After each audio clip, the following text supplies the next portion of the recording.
Le Mova Leida X Ultra 800 ressemble presque en tout point à ses grands frères, dans les versions 1200 et 1600.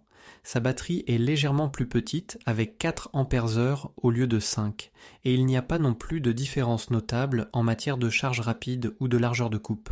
Les fonctions locales et la conception sont parfaitement au même niveau.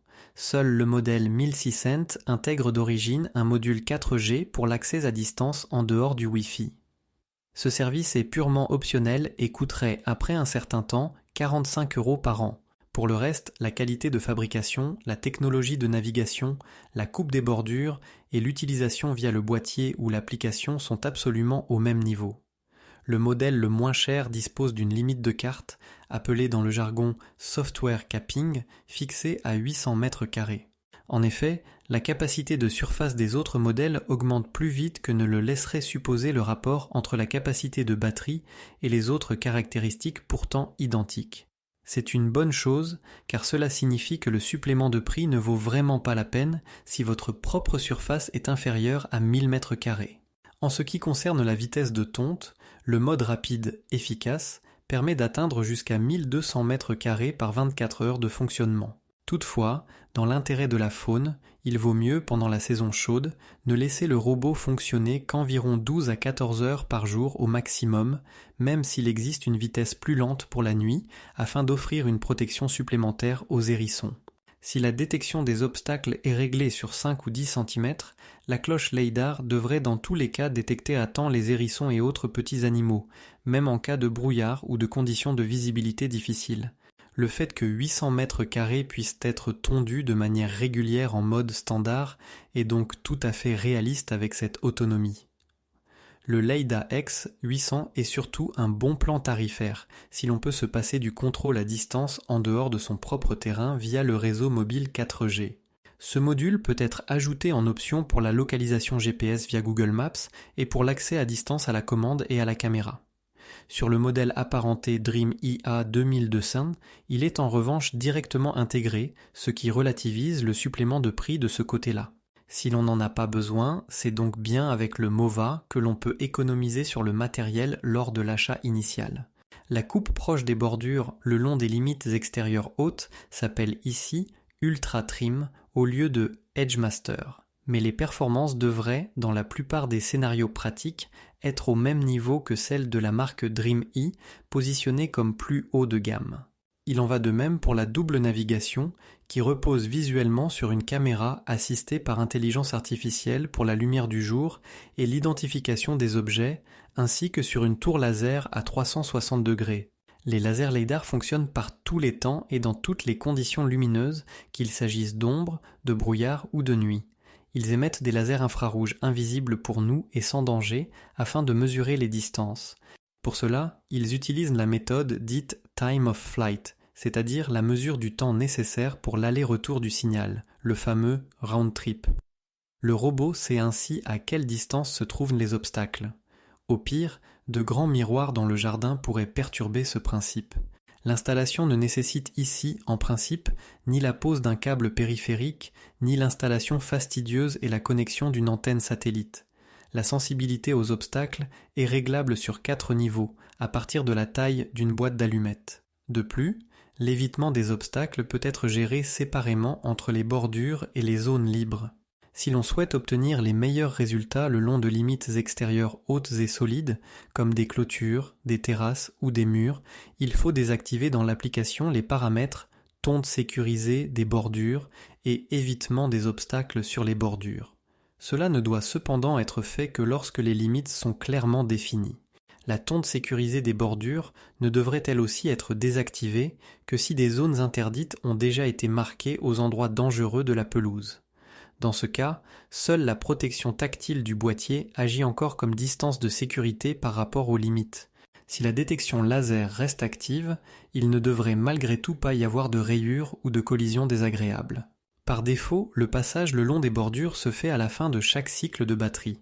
Dans la section des modes de tonte, il est toutefois possible, si on le souhaite, de lancer à tout moment un passage exclusivement dédié aux bordures.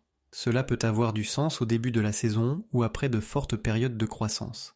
Grâce au mode manuel, il est même possible, au choix, de piloter le robot comme une voiture télécommandée de notre enfance, et de le faire tondre en direct sous son propre contrôle dans certaines zones à l'aide du joystick sur smartphone.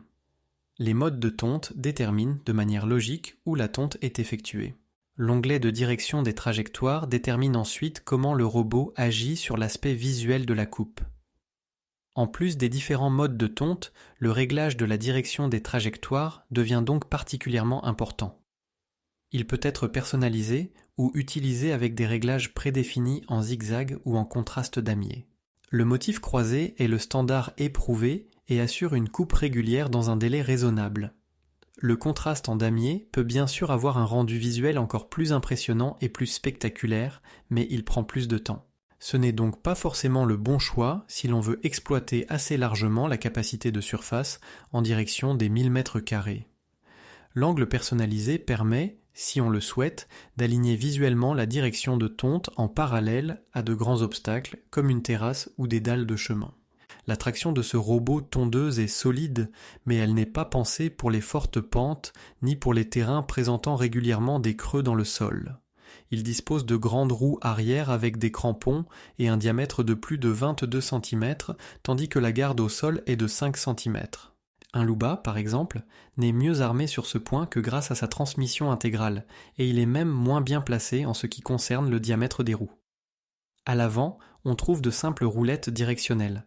Cela préserve le gazon lors des rotations sur place, mais ces roulettes ne sont pas motorisées. L'équipement comprend par ailleurs un capteur de pluie, qui peut retarder le fonctionnement après des averses si on le souhaite. C'est un avantage, notamment pour un jeune gazon ou pour des passages très sollicités qui sont encore assez dégarnis. Que peut-on souligner de positif ? La navigation combinée est fiable aussi bien en pleine lumière qu'à l'ombre, et l'application très complète se démarque particulièrement. La hauteur de coupe est réglable électroniquement sur une plage particulièrement large, à savoir par pas de 0,5 cm, entre 3 et 10 cm. Ce réglage fonctionne également directement via le boîtier de l'appareil, et les commandes physiques donnent réellement accès à une grande partie des fonctions. Cela permet, si on le souhaite, de ne pas devoir utiliser l'application trop régulièrement. La vitesse peut être choisie entre standard et efficace, le mode efficace étant l'option accélérée. Avec une largeur de coupe de 20 cm, on se situe 2 cm en dessous du A2 et la capacité de surface maximale atteint ici jusqu'à 1200 m² par 24 heures. Il est possible de diviser sa pelouse en jusqu'à 150 zones. Celles-ci peuvent, si on le souhaite, recevoir des horaires individuels et une hauteur de coupe différente. Les passages étroits sont entretenus à partir d'une largeur de 80 cm. En dessous, les passages à partir de 60 cm doivent être marqués comme chemin via l'application. Ils sont alors principalement utilisés comme trajet de passage, mais ne sont plus tondus intégralement, ce qui est également normal chez la concurrence.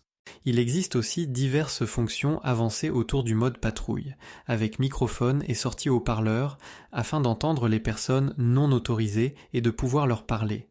Cette fonctionnalité n'a toutefois vraiment de sens qu'avec la 4G. Il faut également mentionner la possibilité de remplacer soi-même, après plusieurs années, la batterie de 5 Ampères-heure. Celle-ci coûte, en version originale, moins de 100 € et contribue à une longue durée de vie avec des performances durablement élevées. Via l'onglet de charge et la période de charge personnalisée, il est par ailleurs possible de préserver la batterie en veille en évitant de l'exposer en permanence au stress chimique d'une charge à 100% et en la maintenant plutôt autour de 80%. Quelles sont les faiblesses potentielles ? Le terme « ultra » ne doit pas être interprété comme une promesse de capacité tout-terrain. Selon les standards actuels, celles-ci sont plutôt moyennes et il vaut donc mieux ne pas avoir une pelouse trop difficile avec beaucoup de creux et d'irrégularités. Il faut aussi garder à l'esprit que l'utilisateur garde en main le type de détection des obstacles et sa sensibilité. Si l'on règle ici des obstacles trop grands de façon trop optimiste, on risque de voir de petits jouets plats pour enfants, par exemple, se faire écraser sans ménagement. En comparaison directe avec le A2 de Dream E, l'utilisateur ne bénéficie pas non plus d'un changement de lame sans outil. En revanche, l'installation est aussi simple qu'il est actuellement possible de le faire. On fixe la station au sol avec les ancrages en plastique fournis et la clé Allen incluse, on place le robot sur les contacts de charge, puis on télécharge l'application via le code QR. Celui-ci se trouve sous le clapet ouvert de l'écran ainsi que dans le manuel. La cartographie des limites extérieures peut se faire automatiquement ou manuellement. Une procédure manuelle est recommandée si l'on souhaite vraiment longer précisément des plantes retombantes ou si l'on veut entretenir sans bord résiduel des limites extérieures franchissables sans danger autour de surfaces en béton ou en pierre. Dans ce cas, il vaut mieux les franchir une fois, lors de la première cartographie, sur une largeur de trace. Pour effectuer les réglages via l'application, la station de charge doit se trouver dans la zone de couverture du Wi-Fi.